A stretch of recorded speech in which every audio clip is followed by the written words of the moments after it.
When we think about wealthy people, we often think about the great tech giants or business leaders of our time.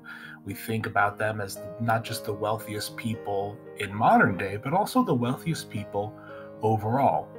But what if I told you that one of the wealthiest people to ever live on the planet Earth was a medieval king living in Western Africa?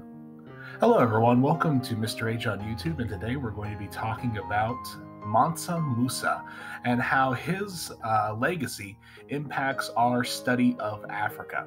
So let's go ahead and get into Mansa Musa. Don't forget to like and subscribe to Mr. H on YouTube for more videos on historical topics. Let's get started. There's very little that we know about the beginning of Mansa Musa, and a lot of his life is coming down to us through Arabic scholars. Mali, the kingdom that he was emperor of, was an empire in Western Africa that rose in the 11th and 12th centuries and expanded throughout Western Africa, taking up what is modern-day Mali. Now, here's one thing to keep in mind.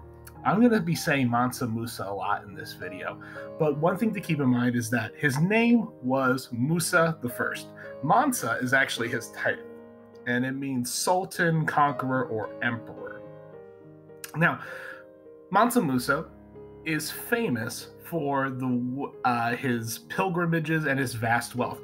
But first off, how did he become the Mansa of the Mali Empire? Well, Mali had a very interesting way of selecting emperors.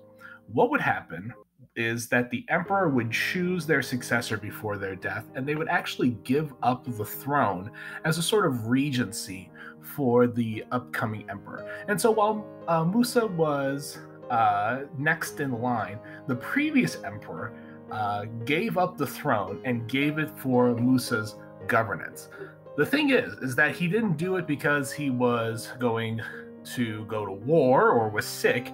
He actually had, according to the scholars and legends, had inscripted a fleet of ships to try to sail to the edge of the world.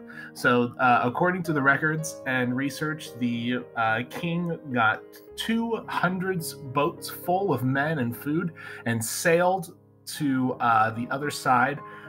Unfortunately, the king was never seen from again. So without a king, Musa became emperor of the Mali Empire and continued to expand it in its vast wealth. What made Mali so wealthy was that it was in an excellent position on trade routes between the Arab traders in the north as well as the traders of southeastern Africa. But also Mali was rich in deposits of gold. Now, what is Musa most famous for? Well, his most famous action was his pilgrimage to Mecca, the spiritual capital of Islam. This is part of what's called the Hajj, which is a Muslim pilgrimage that all healthy and able Muslims are supposed to make once in their lifetime, where they go and visit the city of Mecca, where the Prophet Muhammad founded the Islamic religion. Musa made his pilgrimage between 1324 and 1325, and his procession reportedly included 60,000 men, all wearing brocheta and Persian silk, and he had almost 12,000 slaves, who each carried 4 pounds of gold bars and heralds dressed in silks. Musa provided all the necessities for this procession, feeding the entire company of men and animals, and those included camels that were carrying 50 to 300 pounds of gold dust. Musa gave the gold to the poor he met along the route, and Musa not only gave to the cities he passed on the way to Mecca, including Cairo and Medina, but also traded gold for souvenirs. It was reported that he built a mosque everywhere he stopped on each Friday. It was almost like a moving city was traveling across northern Africa and the Middle East. His journey was documented by several eyewitnesses along the route who were in awe of his wealth and extensive procession. He visited the Mamluk Sultan of Egypt in 1324. His massive spending, however, had a interesting side effect. It would go on to cause a 10-year gold recession. In cities like Cairo, Medina, and Mecca, the sudden influx of gold devalued the metal significantly. Prices of goods and wares became greatly inflected. And so as Musa moved through the Middle East, he would continuously spend and cause these massive gold recessions throughout the Middle Eastern kingdom. Musa would go on to come back to Mali and reign for a few more years until he would die later on. We do not actually know the date of his death, as record is not available.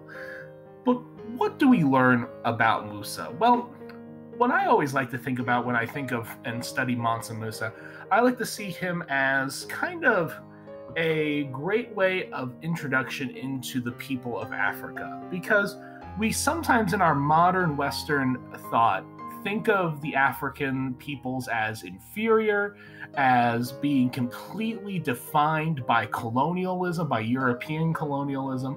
But this story of Mansa Musa shows us that the people of Africa had a rich cultural history prior to any involvement by the Europeans and prior to modern day. That Africa had a developing culture, that had wealth, that it had prestige, and that it also made an impact on the world. When we study geography and we study the world history, we have to understand that it is a world history and a world community, that every corner of it impacts it. But what do you think? Comment below with questions and answers, and I'll see you next time. Have a good day.